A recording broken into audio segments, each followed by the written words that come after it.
ಸಮಾನ ಮನಸ್ಕ ವೇದಿಕೆ ಕಾರ್ಯಕರ್ತರು ಆಕ್ರೋಶವನ್ನು ವ್ಯಕ್ತಪಡಿಸಿದ್ದಾರೆ. ಜನದಟ್ಟಣೆ ಕೊಲ್ಲುತ್ತೇವೆ ಅಂತ ಹೇಳಿ ಸಮಾಗಲೇ ಈ ರೀತಿ ಘಟನೆ ನಡೀತಾ ಇದೆ ಅಂತ ಹೇಳಿ ಆಕ್ರೋಶವನ್ನ ಹೊರಹಾಕಿದ್ದಾರೆ. ಮಂಗಳೂರಲ್ಲಿ ನಡೆದ ಹಿಂದೂ ಕಾರ್ಯಕರ್ತ ಸುಹಾಸ್ ಶೆಟ್ಟಿ ಕೊಲೆ ಪ್ರಕರಣ ಖಂಡಿಸಿ ಕಲಬುರಗಿ ನಗರದಲ್ಲಿ ಬಿಜೆಪಿ ಕಾರ್ಯಕರ್ತರು ಪ್ರತಿಭಟನೆ ನಡೆಸಿದ್ದಾರೆ. ಶಾಸಕ ಬಸವರಾಜ ಮತ್ತಿಮೋಡ್, ಮಾಜಿ ಸಂಸದ ಡಾಕ್ಟರ್ ಉಮೇಶ್ ಜಾಧವ್ ನೇತೃತ್ವದಲ್ಲಿ ಪ್ರತಿಭಟನೆ ನಡೆದಿದ್ದು, ನಗರದ ಸರ್ದಾರ್ ವಲ್ಲಭಭಾಯ್ ಪಟೇಲ್ ವೃತ್ತದಲ್ಲಿ ಟೈರ್ಗೆ ಬೆಂಕಿ ಹಚ್ಚಿ ಆಕ್ರೋಶವನ್ನು ವ್ಯಕ್ತಪಡಿಸಿದ್ದಾರೆ. ರಾಜ್ಯ ಕಾಂಗ್ರೆಸ್ ಸರ್ಕಾರದ ವಿರುದ್ಧ ಘೋಷಣೆ ಕೂಗಿ ಆಕ್ರೋಶವನ್ನು ಹೊರಹಾಕಿದ್ದಾರೆ. ಪ್ರೀ ಪ್ಲಾನ್ ಮಾಡಿ ಬರ್ಬರ ಹತ್ಯೆ ಮಾಡಿದ್ದಾರೆ ಮಂಗಳೂರಲ್ಲಿ. ಇದು 3 ತಿಂಗಳ ಹಿಂದೆನೆ ಇವನಿಗೆ ಮರ್ಡರ್ ಮಾಡ್ತಾರೆ ಅಂತ ಹೇಳಿ ಫೇಸ್ಬುಕ್ ಅಲ್ಲಿ ಬಿಟ್ಟಿದ್ದಾರೆ ಅಂತ ಹೇಳಿ ನಮಗೆ ಗೊತ್ತಾಗಿದೆ. ನಾವು ನಿನ್ನೆ ಹತ್ಯೆ ಆಗಿದ ಒಂದು ವಿಡಿಯೋ ಕ್ಲಿಪ್ ನೋಡಿದಾಗ ಒಂದು ಭಯಾನಕ ಸೀನ್ ನೋಡಿದಂಗೆ ಆಗಿದೆ ನಮಗೆ. ಕೈಯಲ್ಲಿ ಚಾಕುಗಳು, ಬಟನ್ ಚಾಕುಗಳು, ನಾವು ಹಿಂದೆ ನೋಡ್ತಿದ್ವಿ, 8 ಚೂರಿಗಳು, ಚಾಕು ತಗೊಂಡು ಬೆನ್ನ ಹತ್ತಿ ರೋಡ್ ಬ್ಲಾಕ್ ಮಾಡಿ ಒಂದು 10-15 ಸಲ ಹೊಟ್ಟೆಗೆ ತಿಳಿದೆ ಇವತ್ತು ಇಂಥ ಹತ್ಯೆ ಮಾಡಿದ್ದಾರೆ. ಇದು ಕರ್ನಾಟಕದಲ್ಲಿ ಇಂಥ ಘಟನೆಗಳು. ಮಂಗಳೂರಿನಲ್ಲಿ ಸುಹಾಸ್ ಶೆಟ್ಟಿ ಹತ್ಯೆ ಪ್ರಕರಣ ಖಂಡಿಸಿ ಮಾಜಿ ಸಂಸದ ಪ್ರತಾಪ್ ಸಿಂಹ ಮಾತನಾಡಿದ್ದಾರೆ. ಮೈಸೂರಿನಲ್ಲಿ ಹೆಸರು ಬರೆದು ಆತ್ಮಹತ್ಯೆಯನ್ನು ಮಾಡಿಕೊಂಡ್ರು. ಈಗ ರಾಜ್ಯದಲ್ಲಿ ನಿರಂತರವಾಗಿ ಸರಣಿ ಹತ್ಯೆಗಳು ಆಗಿದೆ. ಈಗ ಇದು ಸಿದ್ದರಾಮಯ್ಯ ಸರ್ಕಾರದಲ್ಲಿ ಸಾಬ್ರಿಗೆ ಅಷ್ಟೇ ಪ್ರಾಮುಖ್ಯತೆ ಸಿಕ್ಕಿದೆ ಅಂತ ಕಿಡಿಕಾರಿದರು. ದಕ್ಷಿಣ ಕನ್ನಡದಲ್ಲಿ ಇನ್ನು ಸುಹಾಸ್ ಕುಟುಂಬಕ್ಕೆ ಸಾಂತ್ವನ ಹೇಳುತ್ತೇವೆ. ಯಾರೂ ಕೂಡ ಕಾನೂನು ಕೈಗೆ ತೆಗೆದುಕೊಳ್ಳಬಾರದು, ಪ್ರತಿಯೊಬ್ಬರು ಶಾಂತಿಗೆ ಸಹಕಾರವನ್ನ ಕೊಡಬೇಕು ಅಂತ ಹೇಳಿ ದಿನೇಶ್ ಗುಂಡೂರಾವ್ ಹೇಳಿದ್ದಾರೆ. ಬಿಜೆಪಿಗರು ಅಲ್ಲಿ ಹೋಗಿ ಬೆಂಕಿಗೆ ತುಪ್ಪ ಸುರಿಯಬಾರದು. ಅಶ್ರಫ್, ಸುಹಾಸ್ ಇಬ್ಬರು ಮನುಷ್ಯರು, ಯಾಕೆ ಬಿಜೆಪಿಗರು ಅಶ್ರಫ್ ಬಗ್ಗೆ ಮಾತನಾಡಲ್ಲ ಅಂತ ಹೇಳಿದ್ದಾರೆ. ಇವತ್ತು ಸುಹಾಸ್ ಶೆಟ್ಟಿ ಕೊಲೆ ಪ್ರಕರಣ ಹಿನ್ನೆಲೆ ದಕ್ಷಿಣ ಕನ್ನಡದ ಕಡಬದಲ್ಲಿ ಹಿಂದೂ ಸಂಘಟನೆಗಳು ಕಾರ್ಯಕರ್ತರಿಂದ ರಸ್ತೆ ತಡೆ ನಡೆಸಿ ಪ್ರತಿಭಟನೆ ನಡೆಸುವಂತಹ ಘಟನೆ ಆಗಿದೆ. ಈ ಹಿನ್ನೆಲೆಯಲ್ಲಿ ಕಡಬದಲ್ಲಿ ಎಲ್ಲ ಅಂಗಡಿ ಮುಂಗಟ್ಟುಗಳನ್ನು ಬಂದ್ ಮಾಡಲಾಗಿತ್ತು. ರಸ್ತೆಯಲ್ಲಿ ಟೈರ್ಗೆ ಬೆಂಕಿ ಹಾಕಿ ರಸ್ತೆ ತಡೆ ನಡೆಸಿದ್ದಲ್ಲದೆ ಘೋಷಣೆ ಕೂಗಿ ಆಕ್ರೋಶವನ್ನು ಹೊರಹಾಕಿದ್ದಾರೆ.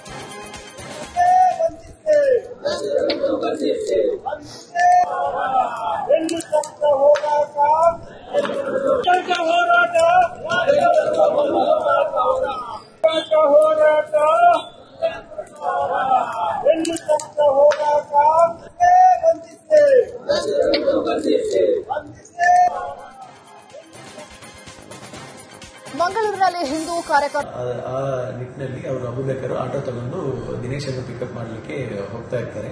ಈ ಸಂದರ್ಭದಲ್ಲಿ ಅತರಾಡಿ ಜಂಕ್ಷನ್ ಪಕ್ಕದಲ್ಲಿ ಯಾರೋ ಇಬ್ಬರು ಅನ್ನೋನ್ ಪರ್ಸನ್ಸ್ ಗಾಡಿನಲ್ಲಿ ಬೈಕ್ನಲ್ಲಿ ನಿಂತುಕೊಂಡು ಅವರು ಹಿಂದೆ ಫಾಲೋ ಮಾಡಿ ಗಾಡಿಯನ್ನು ಅಡ್ಡಾಕ್ಸಿ ನಿಲ್ಲಿಸಿ ಅಂತ ಹೇಳಿಬಿಟ್ಟು ಅವರಿಗೆ ಅಬುಬೇಕರ್ಗೆ ಥ್ರೆಟ್ ಕೊಡ್ತಾ ಇದ್ದಾರೆ.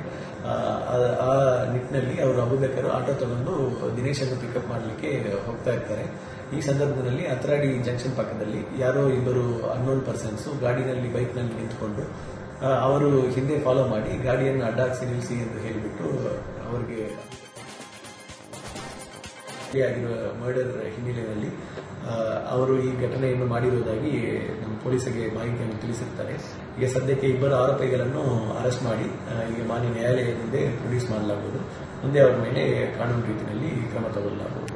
ನಿನ್ನೆ ಬಜ್ಪೇನಲ್ಲಿ ಆಗಿರುವ ಮರ್ಡರ್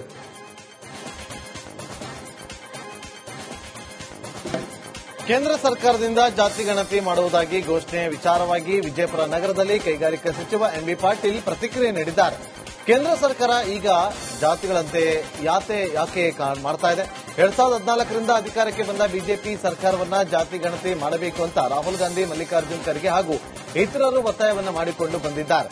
ಬಿಜೆಪಿ ಈಗ ಬಿಹಾರ ವಿಧಾನಸಭಾ ಚುನಾವಣೆಗಾಗಿ ಜಾತಿ ಜನಗಣತಿ ಮಾಡ್ತಾ ಇದೆ ಅಂತ ಆರೋಪ ಮಾಡಿದ್ದಾರೆ.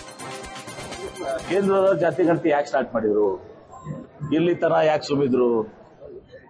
14ರಾಗ ಇವರು ಅಧಿಕಾರಕ್ಕೆ ಬಂದ ಅವಾಗಿನಿಂದ ನಮ್ಮ ಕಾಂಗ್ರೆಸ್ ಪಕ್ಷದ ನಾಯಕರಾದ ರಾಹುಲ್ ಗಾಂಧಿ ಅವರು, ಮಲ್ಲಿಕಾರ್ಜುನ್ ಖರ್ಗೆ ಅವರು, ಎಐಸಿಸಿ ಅಧ್ಯಕ್ಷರು, ಕಾಂಗ್ರೆಸ್ ಪಕ್ಷ ಕೇಂದ್ರದಲ್ಲಿ ಒತ್ತಾಯ ಮಾಡ್ತಾ ಇತ್ತು ಕಾಸ್ಟ್ ಸೆನ್ಸಸ್ ಮಾಡಿ ಅಂತೇಳಿ. ಇಲ್ಲಿವರೆಗೆ ಮಾಡಿರ್ಲಿಲ್ಲ. ಈಗ ಮಾಡಿದಾರ, ನಾವು ಸ್ವಾಗತ ಮಾಡ್ತೀವಿ. ಆದ್ರೆ ಯಾಕೆ ಮಾಡಿದಾರ? ಬಿಹಾರ್ ಚುನಾವಣೆ ಸಲುವಾಗಿ ಮಾಡಿದಾರೆ ಅಷ್ಟೇ. ಇವರು ಲೆಕ್ಕಾಚಾರ ಈಗ ಬಿಹಾರ್ ಚುನಾವಣೆ ಮೇಲೆ ಮತ್ತು ನಮ್ಮ ಒತ್ತಾಯ ಮೇಲೆ ಮಾಡಿದ್ದಾರೆ. ಇವರೇನು ಪ್ರೀತಿಯಿಂದ ಮಾಡಿದ್ದಲ್ಲ, ಇದು ನಮ್ಮ ಒತ್ತಾಯ.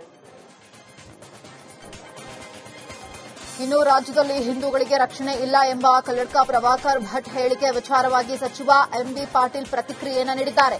ನಮ್ಮದು ಬಸವ ತತ್ವದ ಸರ್ಕಾರ. ನಮ್ಮ ಸರ್ಕಾರದಲ್ಲಿ ಎಲ್ಲರಿಗೂ ರಕ್ಷಣೆ ಸಿಗಲಿದೆ. ಎಲ್ಲ ಧರ್ಮ ಜಾತಿಗಳ ಪರವಾಗಿರುವ ಸರ್ಕಾರ ನಮ್ಮದು. ಎಲ್ಲರ ರಕ್ಷಣೆ ಮಾಡ್ತೇವೆ ಅಂತ ಹೇಳಿದ್ದಾರೆ. ಯಾವುದು ನಮ್ಮ ಪಕ್ಷ ಕಾಂಗ್ರೆಸ್ ಪಕ್ಷ ಬಸವಣ್ಣವರ ಸಿದ್ಧಾಂತವೇ ಹೋಗುವಂತದ್ದು. ಎಲ್ಲಾ ಧರ್ಮಗಳ ಎಲ್ಲಾ ಜಾತಿ ವರ್ಗದ ಜನರ ಪರವಾಗಿರುವಂತಹ ಸರ್ಕಾರ, ಎಲ್ಲರ ರಕ್ಷಣೆ. ಯಾವುದು ನಮ್ಮ ಪಕ್ಷ ಕಾಂಗ್ರೆಸ್ ಪಕ್ಷ ಬಸವಣ್ಣವರ ಸಿದ್ಧಾಂತವೇ ಹೋಗುವಂತದ್ದು. ಎಲ್ಲಾ ಧರ್ಮಗಳ ಎಲ್ಲಾ ಜಾತಿ ವರ್ಗದ ಜನರ ಪರವಾಗಿರುವಂತಹ ಸರ್ಕಾರ. ಇನ್ನು ಮಂಗಳೂರಿನಲ್ಲಿ ಹಿಂದೂ ಕಾರ್ಯಕರ್ತನ ಹತ್ಯೆ ವಿಚಾರಕ್ಕೆ ಸಿಐಟಿಯುನ ರಾಜ್ಯಾಧ್ಯಕ್ಷೆ ಎಸ್ ವರಲಕ್ಷ್ಮಿ ಪ್ರತಿಕ್ರಿಯೆಯನ್ನು ನೀಡಿದ್ದಾರೆ. ಅಂತ ಜೊತೆಗೆ ಶೀಘ್ರವೇ ಆರೋಪಿಗಳ ಪತ್ತೆಗೆ ಕ್ರಮ ವಹಿಸಬೇಕು ಅಂತ ಹೇಳಿದ್ದಾರೆ. ನನಗೂ ಬೆದರಿಕೆ ಕರೆಗಳು ಬರ್ತವೆ, ಏನ್ ಮಾಡಕ್ಕಾಗಲ್ಲ. ಅದಕ್ಕೆ ಪೊಲೀಸ್ನವ್ರಿಗೆ ತಿಳಿಸಿದೀವಿ. ಯಾರು ಬೆದರಿಕೆ ಕರೆ ಮಾಡ್ತಾರೆ ಅವ್ರನ್ನ ಪತ್ತೆ ಹಚ್ಚಿ ಅವ್ರ ಮೇಲೆ ಕ್ರಮ ತಗೊಳ್ಳಿ ಅಂತ ಹೇಳಿದ್ವಿ. ಆಂಬ್ಯುಲೆನ್ಸ್ ವಾಹನ ಬಿಸಿಲಿಗೆ ಕಾದ ಕಾವಲಿಯಂತಾದ ಕಾಫಿನಾಡು ಚಿಕ್ಕಮಗಳೂರಿಗೆ ವರುಣ ತಂಪೆರೆದಿದ್ದಾನೆ. ನಗರದಾದ್ಯಂತ ಕಳೆದ ಅರ್ಧ ಗಂಟೆಯಿಂದ ಗುಡುಗು ಸಿಡಿಲಿನ ಸಹಿತ ಧಾರಾಕಾರ ಮಳೆ ಸುರಿದಿದ್ದು ಜನಜೀವನ ಅಸ್ತವ್ಯಸ್ತವಾಗಿದೆ. ಮಳೆಯ ಆರ್ಭಟಕ್ಕೆ ರಸ್ತೆ ತೋಚದೆ ವಾಹನ ಸವಾರರು ಹೆಡ್ಲೈಟ್ ಹಾಕಿಕೊಂಡು ವಾಹನವನ್ನು ಓಡಿಸುವಂತಾಗಿದೆ.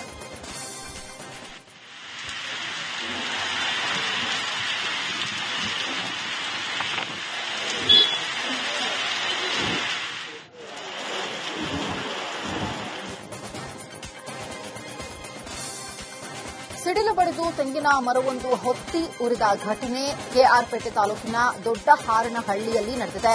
ಸಿಡಿಲಿನ ರಭಸಕ್ಕೆ ಮನೆಯ ಗೋಡೆ ಕೂಡ ಜಖಂಗೊಂಡಿದೆ. ಅದೃಷ್ಟವಶಾತ್ ಗ್ರಾಮದ ನಿಂಗೇಗೌಡ ಕುಟುಂಬ ಸಿಡಿಲಿನ ಅಪಾಯದಿಂದ ಆಶ್ಚರ್ಯಕರ ರೀತಿಯಲ್ಲಿ ಪಾರಾಗಿದ್ದಾರೆ. ಸಮಯದಲ್ಲಿ ಸಿಡ್ಲೊಡ್ದು ಎಲ್ಲ ನಮ್ಮ ಮನೆ 2 ಲಕ್ಷ ಗಂಟೆ ಎಲ್ಲ ಸಿಡ್ಲೊಡ್ ತೆಂಗಿನ ಮರ ಎಲ್ಲ ಹಾನಿ ಆಗಿದೆ. ದಯವಿಟ್ಟು ಯಾರು ನಮಗೆ ಸಹಾಯ ಮಾಡಿ ನೋಡಿ. ರಭಸವಾಗಿ ಬೀಸಿದ ಗಾಳಿಗೆ ಮರ ಬಿದ್ದು ಮಹಿಳೆ ಹಾಗೂ 3 ಮಕ್ಕಳು ಸಾವನ್ನಪ್ಪಿದ್ದ ಘಟನೆ ನವದೆಹಲಿಯ ಜಾಫರ್ ಕಲಾನ್ನಲ್ಲಿ ನಡೆದಿದೆ. ರೂಮ್ನ ಮೇಲ್ಛಾವಣಿ ಮೇಲೆ ಮರ ಬಿದ್ದ ಪರಿಣಾಮ 4 ಪ್ರಾಣಬಿಟ್ಟಿದ್ದಾರೆ.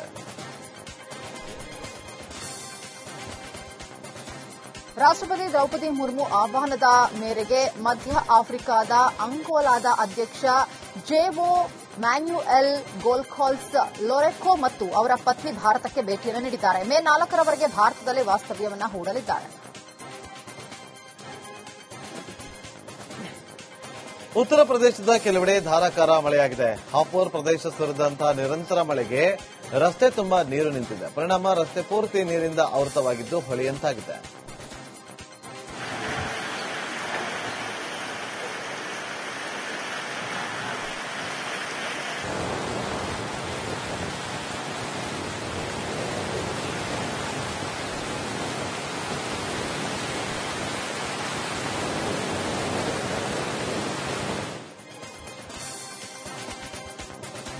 ಉತ್ತರ ಪ್ರದೇಶದ ಕೆಲವೆಡೆ ವರುಣ ಅಬ್ಬರಿಸಿದ್ದಾನೆ. ಮಳೆಯ ಆಗಮನಕ್ಕೂ ಮುನ್ನ ಬುಲಂದ್ಶಹರ್ ಶಹರ್ನಲ್ಲಿ ಧೂಳು ಮಿಶ್ರಿತ ಬಿರುಗಾಳಿ ಬೀಸಿದೆ. ಬಳಿಕ ಮಳೆಯ ಆಗಮನವಾಗಿದೆ.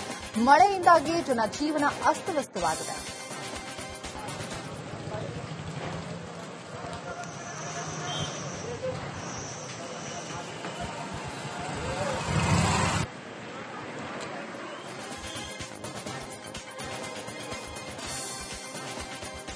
ದೆಹಲಿಯಲ್ಲಿ ವರುಣ ಅಬ್ಬರಿಸಿದ್ದಾನೆ. ಧಾರಾಕಾರ ಮಳೆಯಿಂದ ರಸ್ತೆ ತುಂಬ ಎಲ್ಲ ನೀರು ನಿಂತು ಸವಾರರು ಪರದಾಡುವಂತಾಗಿದೆ.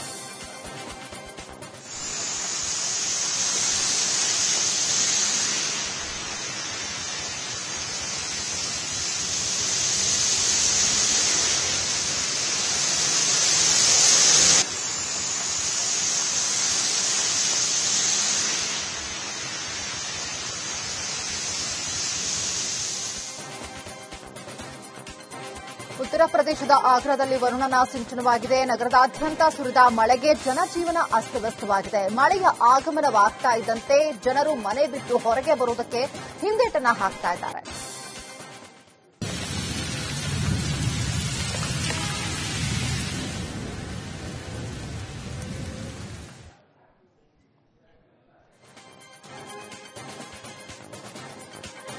ಉತ್ತರ ಪ್ರದೇಶದ ಮಥುರಾದಲ್ಲಿ ವರ್ಣನ ಆರ್ಭಟಕ್ಕೆ ರಸ್ತೆ ಪೂರ್ತಿ ನೀರು ನಿಂತಿದೆ. ಪರಿಣಾಮ ರಸ್ತೆಯೆಲ್ಲ ಮುಚ್ಚಿ ಹೋಗಿ ಹೊಳೆಯಂತಾಗಿದೆ. ವಾಹನ ಸವಾರರು ಮತ್ತು ದಾರಿ ಹೋಕರು ನೀರು ತುಂಬಿದ ರಸ್ತೆಯಲ್ಲಿ ನಡೆದಾಡಲು ಪರದಾಡ್ತಾ ಇದ್ದಾರೆ.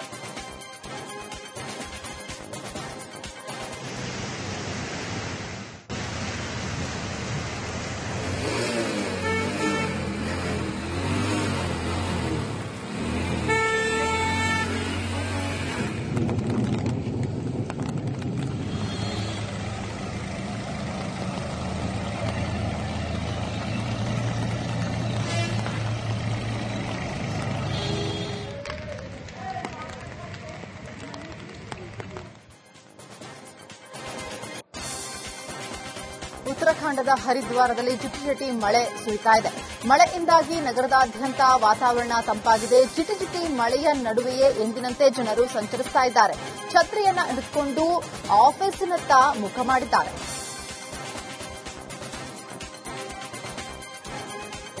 ಹರಿಯಾಣದ ಗುರುಗ್ರಾಮ್ನಲ್ಲಿ ಸುರಿದ ಮಳೆಗೆ ರಸ್ತೆಯ ಗುರುತೇ ಸಿಗದಂತಾಗಿದೆ. ರಸ್ತೆ ತುಂಬೆಲ್ಲ ನೀರು ನಿಂತಿದ್ದರಿಂದ ಸೈಕಲ್ ಸವಾರನೊಬ್ಬ ಪರದಾಡಿದಂತಹ ದೃಶ್ಯ ಕ್ಯಾಮೆರಾ ಕಣ್ಣಿಗೆ ಸೆರೆಯಾಗಿದೆ.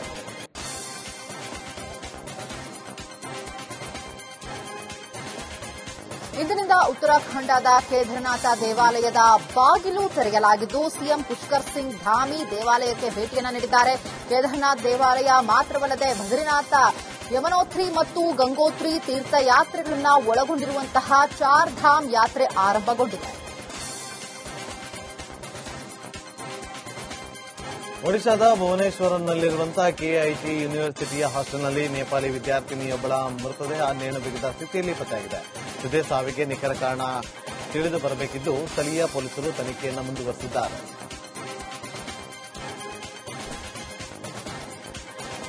ಪಂಜಾಬ್ನ ಅಟಾರಿ ಬಾರ್ಡರ್ನಲ್ಲಿ ಭಾರತೀಯ ಸೇನೆ ಬಿಗಿ ಬಂದೋಬಸ್ತ್ ಮಾಡಿದೆ. ಪಾಕ್ಗೆ ತೆರಳುವ ಎಲ್ಲಾ ವಾಹನಗಳನ್ನ ಪರಿಶೀಲನೆಯನ್ನ ನಡೆಸ್ತಾ ಇದೆ.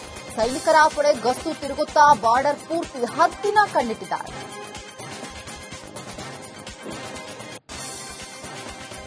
ಪಾಕಿಸ್ತಾನವು ಪಂಜಾಬ್ನ ಅಟಾರಿ ವಾಘಾ ಬಾರ್ಡರ್ ಬಳಿ ಇರುವ ಚೆಕ್ಪೋಸ್ಟ್ ಅನ್ನು ಬಂದ್ ಮಾಡಿದೆ. ಇದರಿಂದ ಭಾರತದಿಂದ ಪಾಕಿಸ್ತಾನಕ್ಕೆ ತೆರಳುವ ಜನರು ಪರದಾಟವನ್ನು ನಡೆಸುವಂತಾಗಿದೆ. ಅತ್ತ ಪಾಕ್ಗೂ ತೆರಳಲಾಗದೆ ಇತ್ತ ಭಾರತದಲ್ಲಿ ಉಳಿಯಲಾಗದೆ ಸಂಕಷ್ಟ ಅನುಭವಿಸುತ್ತಿದ್ದಾರೆ.